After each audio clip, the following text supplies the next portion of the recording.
A continuación, presentaremos la conferencia Repúblicas Sudamericanas en Construcción, a cargo de Natalia Sobrevilla, Marco Sileri y Paola Ugaz. Esta actividad fue organizada por el Fondo de Cultura Económica. Un gran aplauso para ellos, por favor.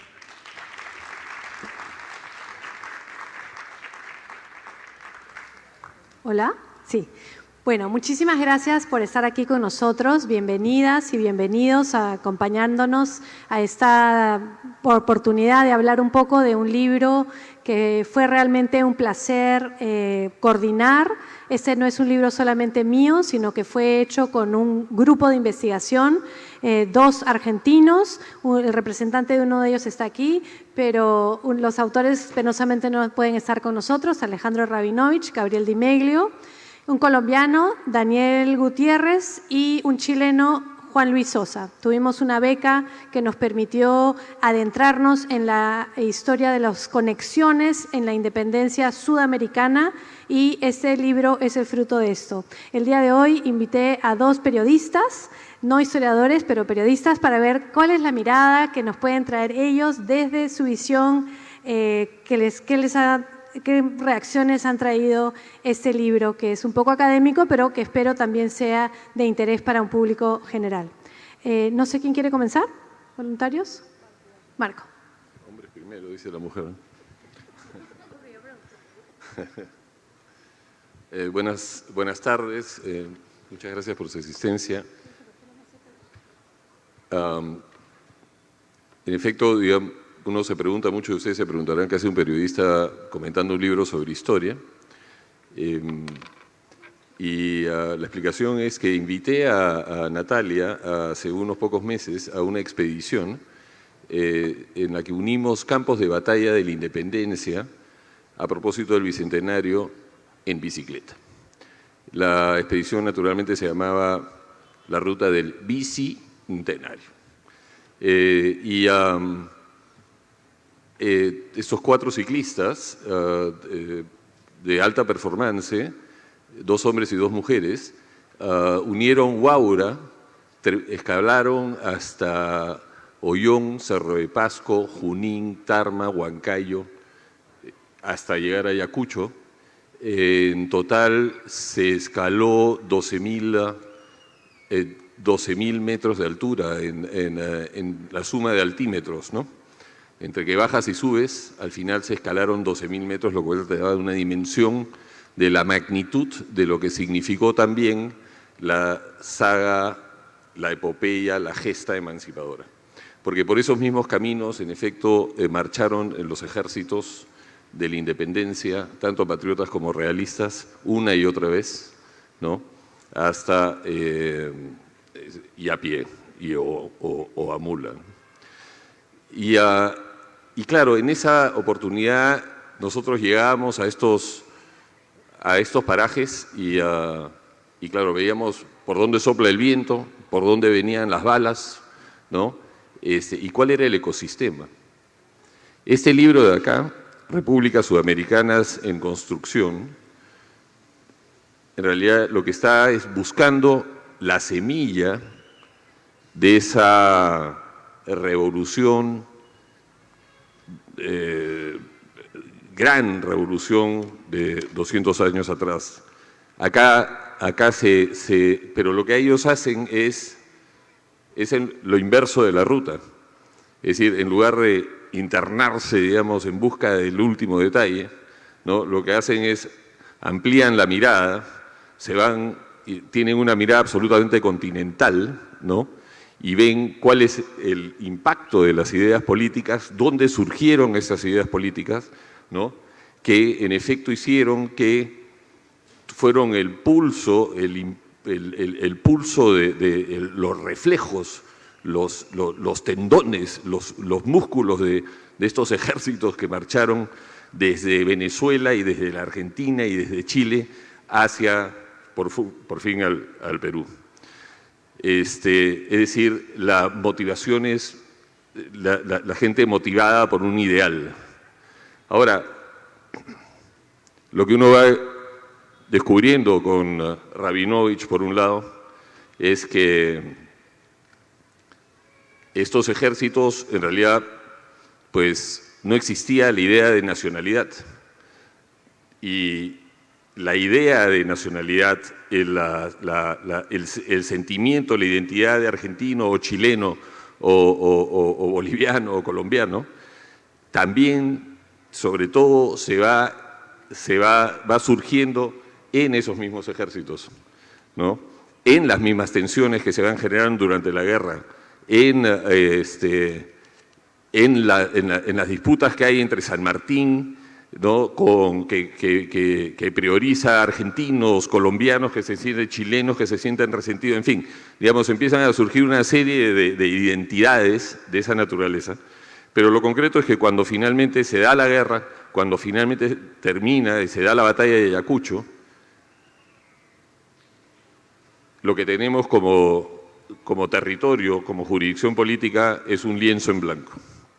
Y Natalia junta las piezas, las herencias coloniales, que son las jurisdicciones heredadas, los virreinatos, las capitanías generales, las intendencias, ¿no? Se va explicando cómo a lo largo en realidad de décadas, ¿no? Finalmente estas piezas, ¿no? se van asentando en la realidad y por último tenemos naciones con la geografía que tienen, ¿no? de alguna manera muy parecidas o bastante cercanas a lo que fueron aquellas épocas, pero eso es algo que no se sabía.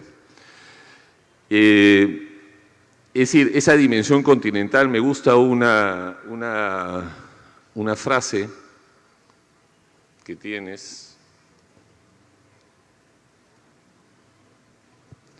que nos ayuda, en fin, uno que está, digamos, uno que aprende la historia de la independencia solamente desde una perspectiva peruana y se olvida de la dimensión continental de lo que significó esta gesta, que dice: el triángulo imaginario que conforman el cateto, este es de Osa, el triángulo imaginario que conforman el cateto Buenos Aires-Santiago, el cateto Santiago-Lima y la hipotenusa Lima-Buenos Aires, fue un lugar de constante disputa y cualquier intento de apoderarse de él fue clave para la supervivencia de la revolución y o de la contrarrevolución.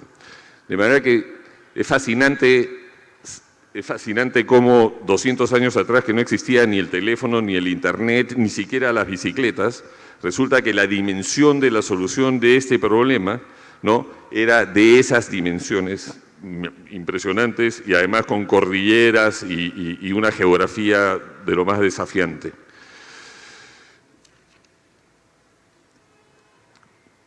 El libro también se remonta al inicio, o sea, no se centra en estos, nos vamos hacia 1808, en realidad hay quien se va hasta Túpac Amaru, ¿no? Pero, digamos, el elemento que gatilla esto es, por supuesto, la captura de Fernando VII por los franceses.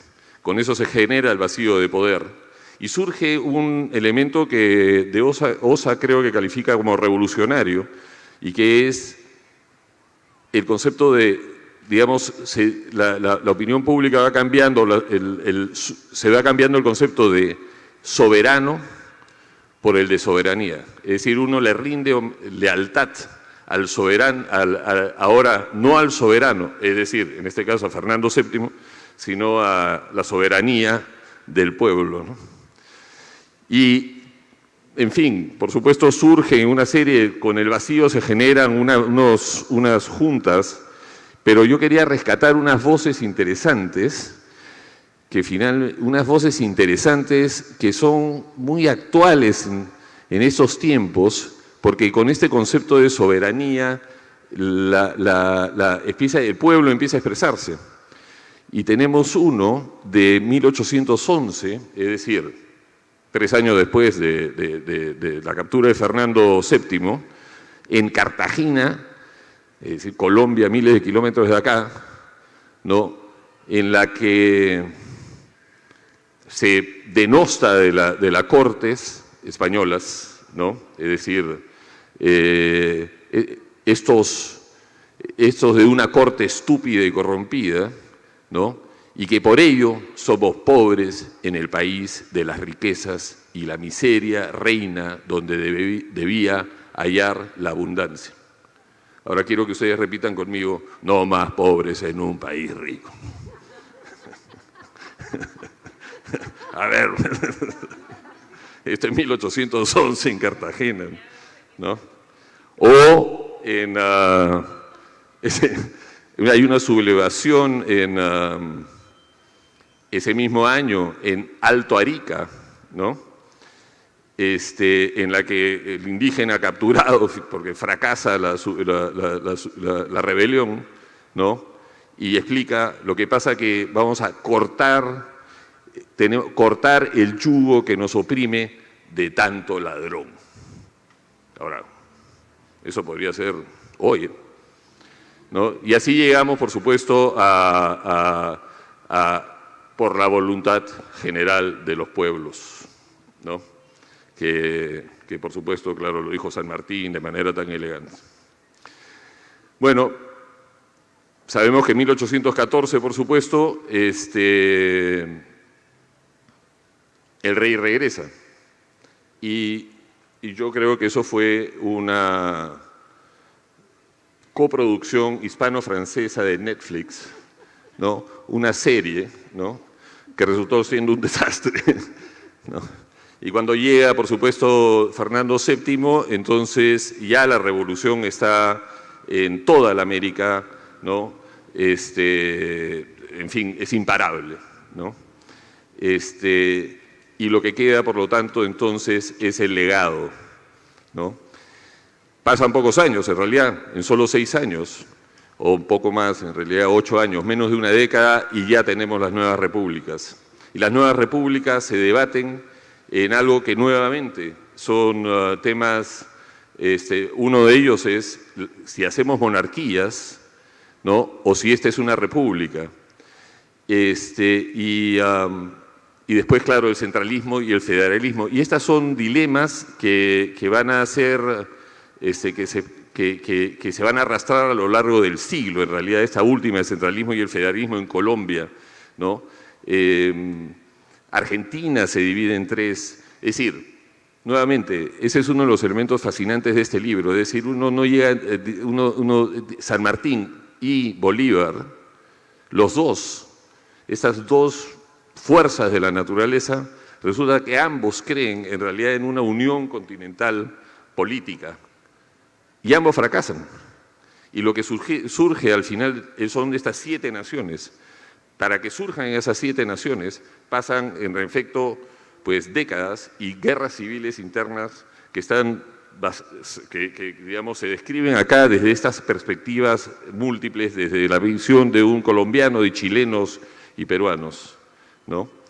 Ahora, hay otro elemento que también nos mantiene siempre en la punta de los pies, ahora a propósito del 28 de julio también, que es hasta qué punto resulta que las promesas de la independencia hemos cumplido con eso, o sea, hasta qué punto el Perú, en este caso, ¿no?, ha honrado las promesas de la independencia. Y eso es algo que, por supuesto, nace desde el mismo momento de la independencia y tienes estas dos corrientes, una que dice que el momento de la independencia fue irrepetible en realidad y que hemos fracasado. Y por lo tanto surgen ahí pues voces conservadoras, en realidad diría que de ahí surge el autoritarismo, ¿no?, de poner en orden, digamos, a estas sociedades, ¿no? Y la otra que dice lo que hay que hacer es ajustar nuestra conducta, digamos, ¿no?, regresar a las raíces, ¿no?, que la promesa está ahí. La promesa de la vida peruana, ¿no? Y es interesante cómo propio libertador Bolívar, ¿no?, resulta que en el fondo tiene una vocación de dictador romano, como también la tuvo O'Higgins, ¿no?, y como también la tuvo de manera más soterrada, más elegante, San Martín, y como la tuvieron Flores en Ecuador, y como la tuvieron en Argentina, y etcétera, en fin, hasta el día de hoy.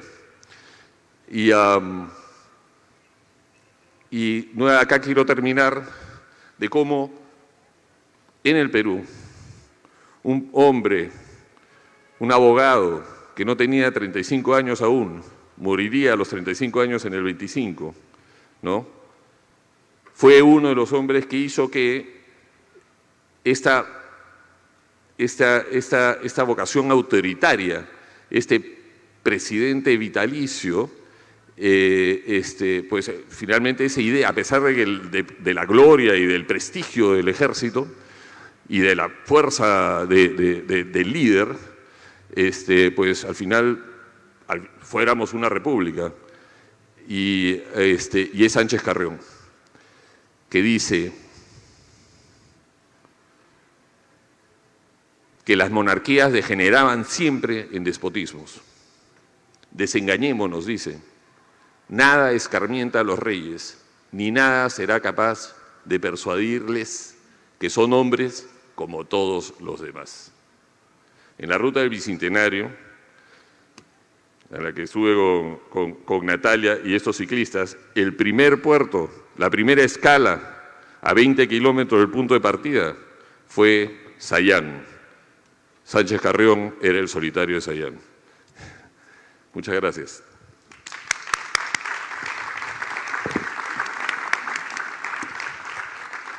Muchas gracias, Marco, por tus palabras y por tan detallada lectura. Ahora pasamos la palabra a Paola Ugaz, que también es una periodista y también me da mucha curiosidad de ver cómo ha sido la lectura. Gracias.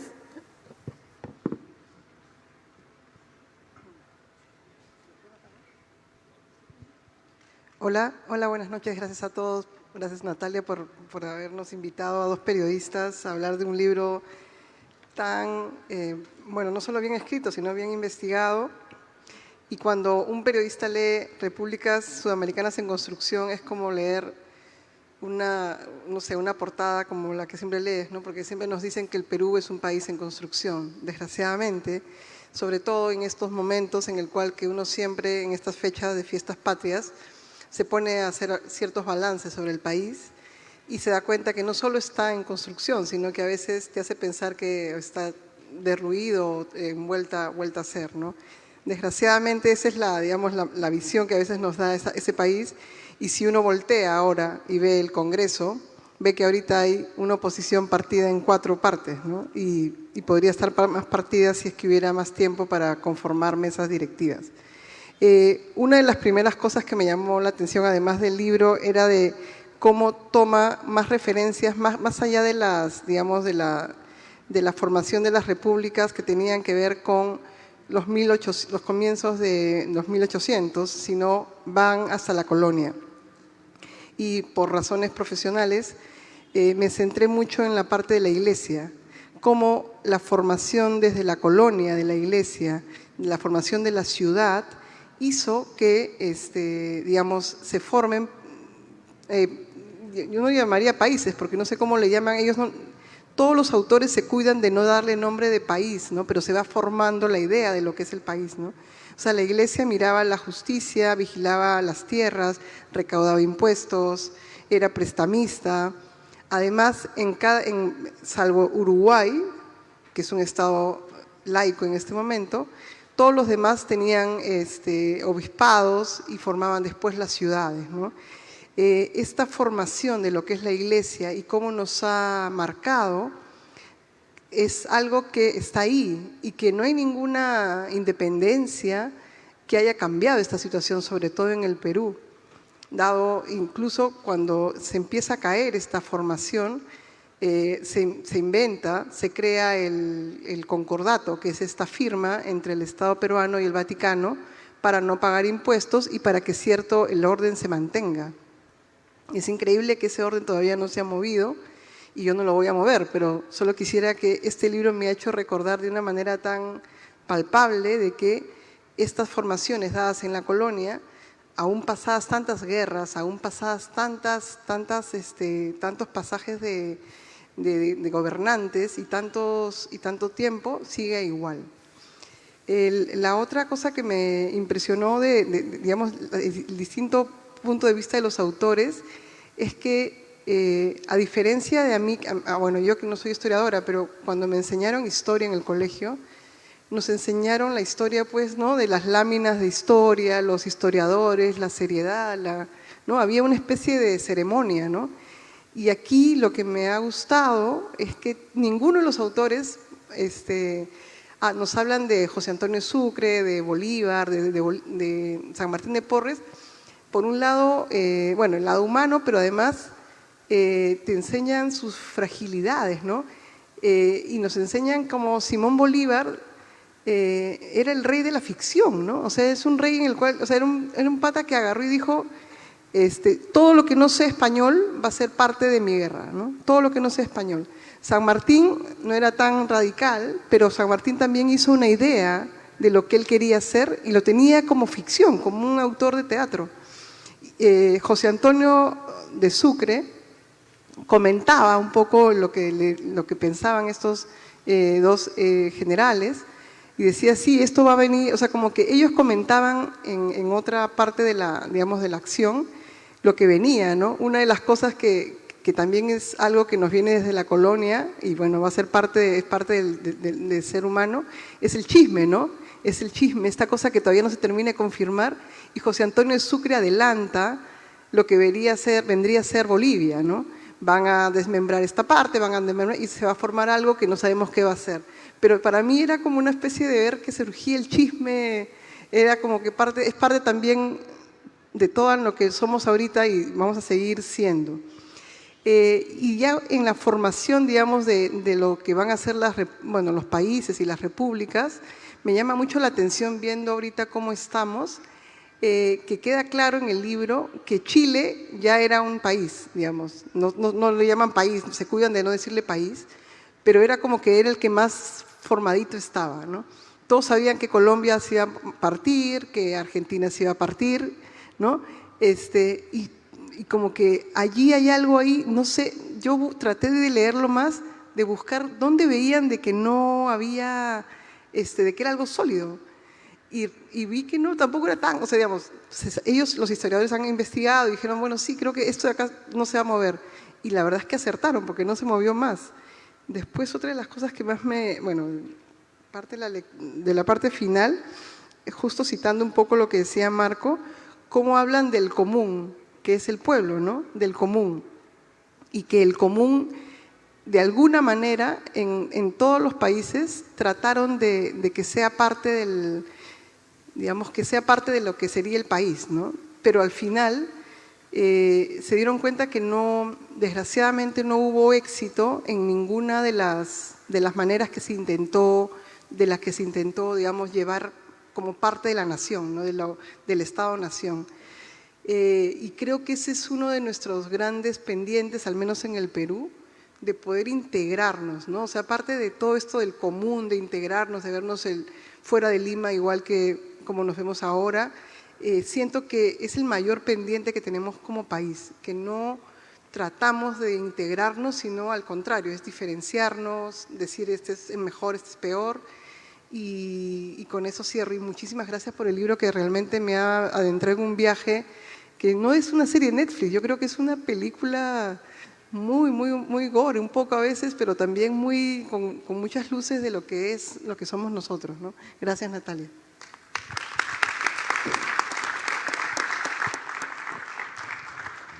Muchísimas gracias, Pao, y muchísimas gracias por estas reflexiones y estas preguntas. Voy a comenzar de atrás para adelante porque tomé las notas así. Comenzaré haciendo un comentario sobre esta pregunta que tenía sobre la idea del común y del pueblo, porque estamos tratando de entender, y esto lo conecto también con una idea que nos trajo Marco a colación sobre la soberanía.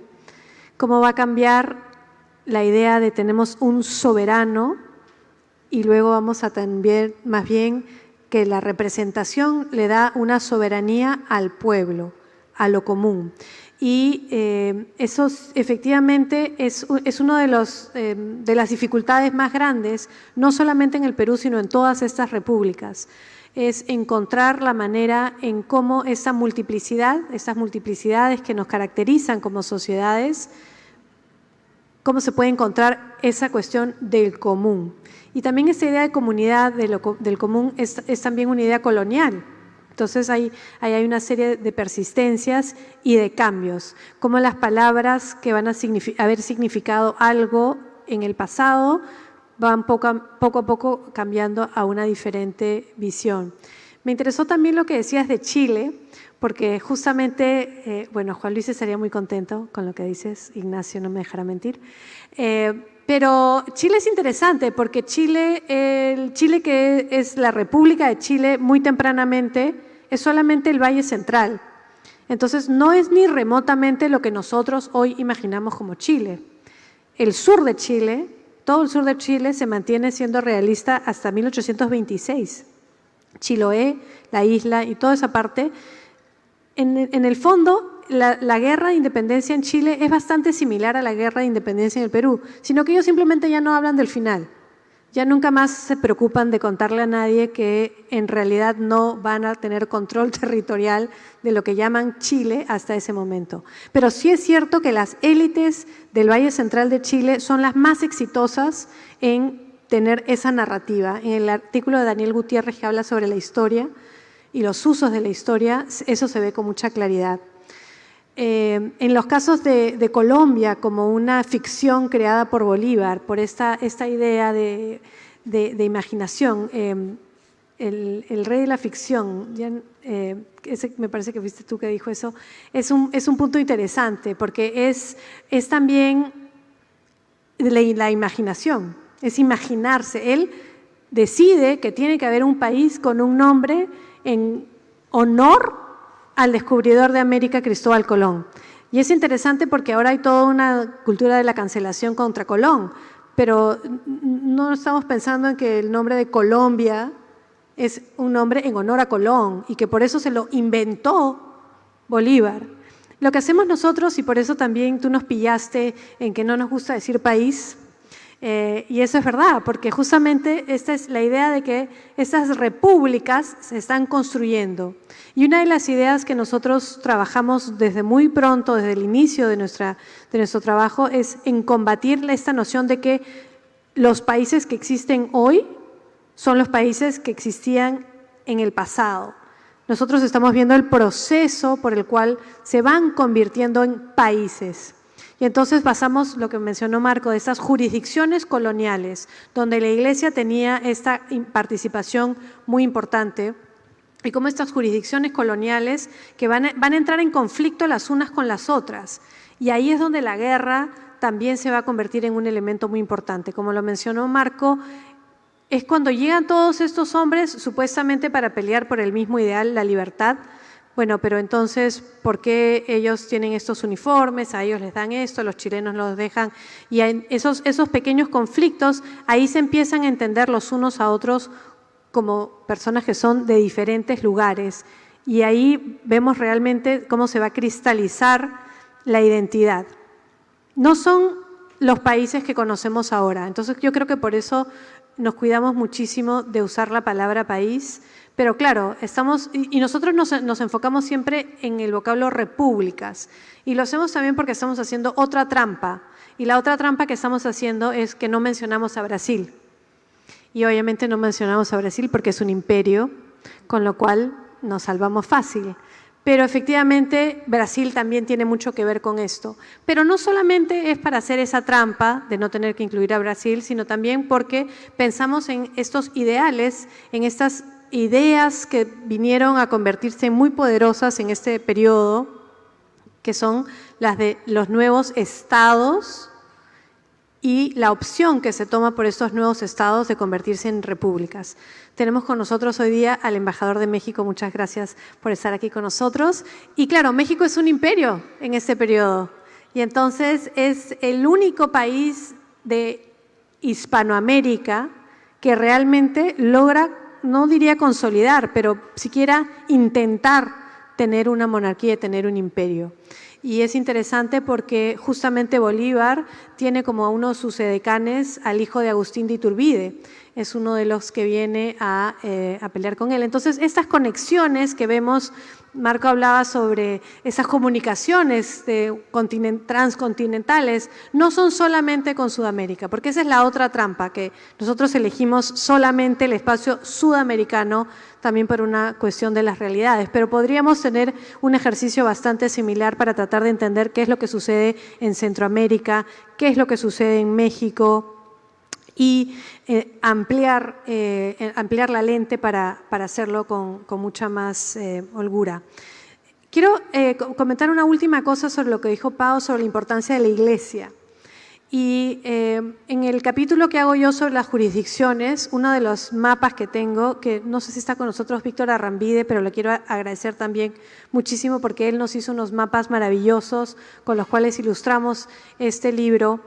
Está el mapa de los obispados y cómo se van formando, digamos, de norte a sur, cuando van llegando los españoles en el periodo colonial, y se van a convertir en estos centros administrativos, y de ahí va a ir surgiendo la organización. Y la otra cosa que tenemos que pensar, y por eso también los mapas, y cuando vean los mapas van a ver que son bastante diferentes y muestran lugares como las zonas no contactadas amazónicas, zonas no contactadas en los guaraní, zonas en el sur del continente, porque cuando nosotros vemos los mapas y están todos pintados de un color, nos imaginamos que existía control sobre todo ese territorio, cuando en realidad era desde esos obispados que se iba un poquito nomás.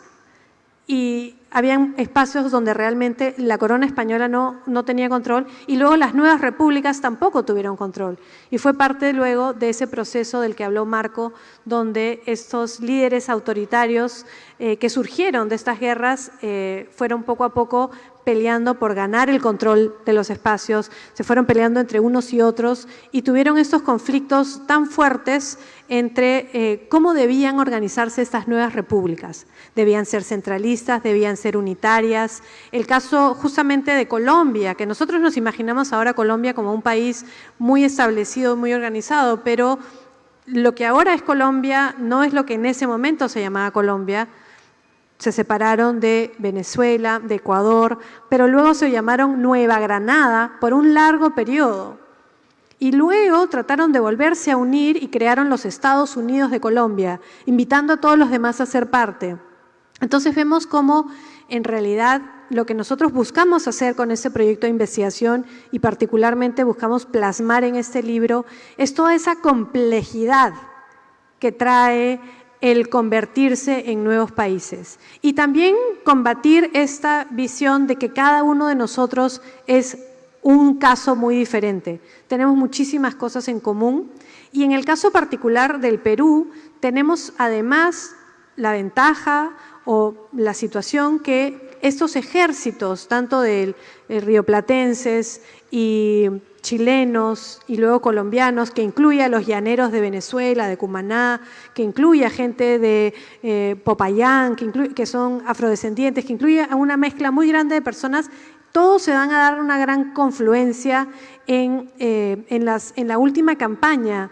Y esta campaña militar es para mí realmente importante y para mí fue una oportunidad única poder ir personalmente con personas que a una escala muy parecida a la de los que tuvieron que atravesar esos lugares a caballo o a pie o a mula, poder hacer esta ruta que los 4 ciclistas hicieron, poder realmente sentir lo que significa estar en una ciudad como Cerro de Pasco, donde estamos a 4.300 metros de altura. Depende si te tocó el tercer piso del hotel. 4.400. 4.400. Y entonces, la batalla de Junín, que se da en una pampa al sur del lado de Junín, yo nunca había estado ahí, y realmente ver lo que significa atravesar la cordillera para llegar hasta ahí y pensar en ejércitos de 9.000 hombres, unos cruzando por un lado del lago, otros por el otro lado del lago, poder imaginar lo que significó estar ahí fue realmente un complemento increíble. Y luego seguir el camino de manera atropellada, como lo hicieron los que fueron derrotados en esa batalla y tuvieron que seguir corriendo por todo el Valle de Mantaro hasta llegar al puente de Iscuchaca y tratar de detener a los que los perseguían, que eran montoneros, y seguir hasta Ayacucho, hasta Huanta, y finalmente poder estar en la Pampa del Aquino. Hay algo muy particular de poder realmente estar en los lugares. Y ese proyecto de investigación nació con esa gran ventaja. Una fundación británica, no entiendo muy bien por qué, tuvo la generosidad de darnos bastante dinero para poder ir a los lugares. Estuvimos en Tucumán para el bicentenario de la independencia del Río de la Plata, la proclamación de la independencia de las Provincias Unidas de Sudamérica, el 9 de julio de 1816. Nosotros estuvimos ahí al lado del rey de España emérito, celebrando con Macri la independencia argentina. Estuvimos también en Colombia, estuvimos en Chile, estuvimos en Chiloé, el último lugar donde se declaró la independencia. Entonces, es para mí realmente muy grato poder tener además una visión que nos trae al presente, porque justamente cuando escribimos este libro, lo hicimos también con un afán de acercarlo a un público en general.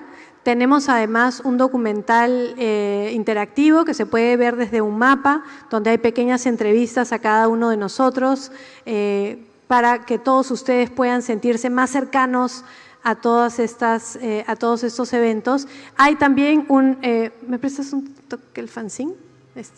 Sí, tenemos aquí también, pueden encontrar en kioscos este fanzine con todos los eventos que han salido de la ruta del Bicentenario, y estamos en Fiestas Patrias y creo que, no sé si tienen algunos otros comentarios, pero yo termino deseándoles a todos felices fiestas a todos.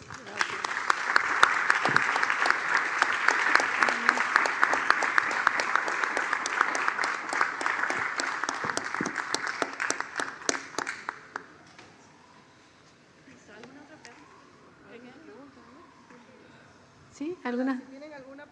Si tienen alguna pregunta, a ver. ¿Quién quería? A ver. Sí, yo una preguntita. A mí me parece genial el libro, efectivamente, que sea una escala como continental, que se deje de ver la independencia siempre como algo nacional. Me pregunto si hubo tantos autores, que un chileno, dos argentinos, un colombiano, tú, peruana, si en algún momento hubo un debate en algo que no estuvieran de acuerdo. O sea, que pensaran, no, esto, digamos, no, ¿qué hacemos con una fuente histórica o de repente? Bueno, eso nos han preguntado antes y en realidad no teníamos desavenencias, digamos, históricas, pero cuando empezamos a trazar mapas, ahí se terminó todo.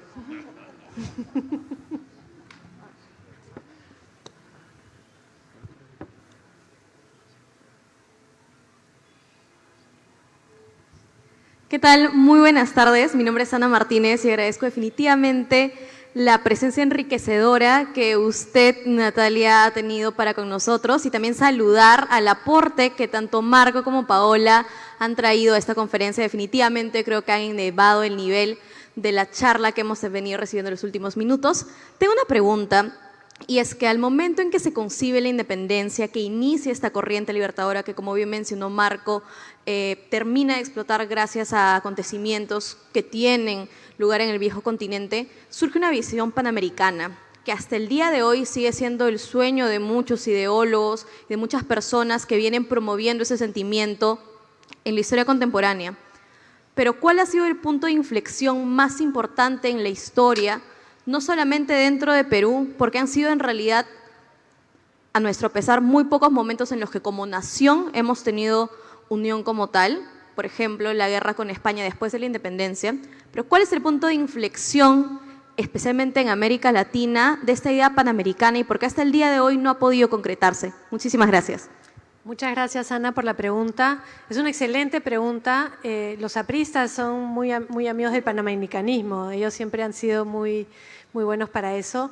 Pero efectivamente, si es tan difícil para los países pequeños, incluso un país tan pequeño como el Ecuador, tiene problemas de regionalismo y las regiones mismas en un país del tamaño de Ecuador tiene dificultades, hacerlo a escala continental es aún más difícil. Me gusta muchísimo que traigas a colación la guerra con España. 1866, Valparaíso y el Callao son bombardeados al mismo tiempo y los chilenos y los peruanos estamos hermanados. Hace poco tiempo se presentó una tesis de un chileno en Francia, que fui parte del jurado, y hablaba sobre esta hermandad. Pasaron muy pocos años para que los chilenos y los peruanos nos termináramos reventando a balazo puro por un pedazo de desierto riquísimo. Pero ahí está parte del problema. Primero la escala, los intereses, y eso lleva a grandes dificultades. ¿Hay una pregunta aquí? Había una aquí y otra acá. Gracias. Felicitaciones, Natalia, siempre impecable tus discursos. Yo siempre tenía una duda.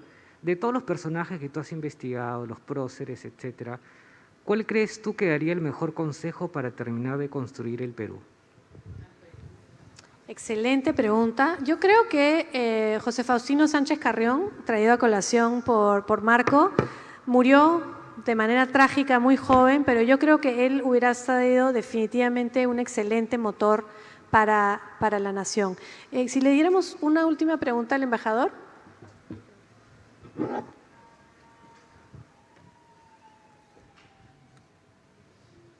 Mil gracias. Bueno, felicidades de nuevo, Natalia, por haber coordinado este libro. Ahora sí ya lo leí.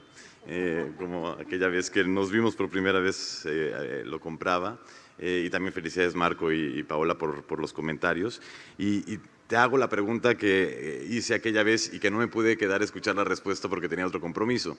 Y era un tema que ya tocaba Marco, ¿no? El tema de las identidades. ¿Cómo surge la identidad en estas no países, jurisdicciones, ¿no? Que están en construcción y que adoptan esta forma de organización política como es la República? Pero ¿cómo van surgiendo esas identidades? Si bien, tomando en cuenta que pues, eran criollos, ¿no? Quienes lideraban esos movimientos independentistas y quienes fueron los padres y madres de estas nuevas naciones. Muchas gracias, es una excelente pregunta y a trompicones, de a pocos, paso a paso. Cuando mi primer libro fue sobre la Confederación Perú-Boliviana y cuando yo miraba a los personajes, dónde habían nacido y dónde estaban viviendo y por qué país estaban peleando, usualmente no coincidía. Es decir, toda esta primera generación de hombres que eran españoles americanos en su gran mayoría, algunos eran mestizos, algunos eran afrodescendientes, algunos eran indígenas, pero realmente tenían todavía muy poca claridad, tenían mucha más conexión con su patria chica, con su lugar cercano, con su ciudad, con su obispado, es decir, los tamaños, las escalas eran diferentes, pero habiendo dicho esto, la guerra va a ser un detonante, porque, por ejemplo, cuando mandan los ejércitos del Río de la Plata, a la cual en este momento yo siempre me rehúso a llamar Argentina, porque en ese momento todavía no se ha formado lo que nosotros ahora conocemos como la Argentina. Luego ellos van a ir a Chile y San Martín va a tener una duda si es que va a ir a pelear las guerras civiles en el Río de la Plata o si va a seguir adelante hacia el Perú. Decide finalmente seguir hacia el Perú y un poco que en el Río de la Plata le dicen, bueno, ya tú ve cómo te resuelves el tema. Y son los chilenos los que tienen que pagar, los que tienen que mandar cosas, pero eventualmente cuando pasan tiempos y San Martín se va, quedan rioplatenses y quedan chilenos. Y los chilenos dicen, bueno, ¿y ahora quién nos va a cuidar? ¿Quién va a velar por nosotros? Y entonces empieza a darse, sobre todo en los ejércitos, un espíritu de cuerpo. Y esa es una base. Se empiezan a reconocer como diferentes. Llegan de Cumaná, los llaneros, y entonces ellos son personas completamente diferentes. Y Miller, por ejemplo, que es un gran cronista de ese periodo, habla sobre los diferentes grupos que participan en estos ejércitos y él ya puede ver esas diferencias. Y me parece que además el juntarse entre todos permite esas diferencias y algunos regresan a sus lugares de origen y otros no. Y, por ejemplo, si se ve el caso de Santander en la Nueva Granada, que claramente tiene una antipatía muy grande con Páez, ahí también, volviendo a la pregunta de Ana hace un momento, los intereses de cada una de estas regiones, pero todavía quedan muchas dudas, las fronteras son porosas, las identidades son cambiantes, hay personajes como Santa Cruz que se considera peruano y se considera boliviano, y su solución es hacer un país entre Perú y Bolivia. No le va muy bien, pero trata. Muchas gracias.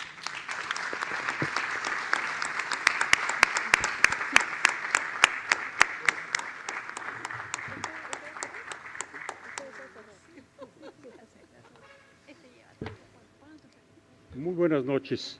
Simple y sencillamente para cerrar esta sesión como director del Fondo de Cultura Económica aquí en Perú, me complace verdaderamente volver a escuchar a Natalia, ahora acompañado por Marco y por Paola, para volver a revisar, a discutir, a profundizar sobre este trabajo que, como ella me lo dijo, le llevó más de 10 años a todo el grupo de investigadores.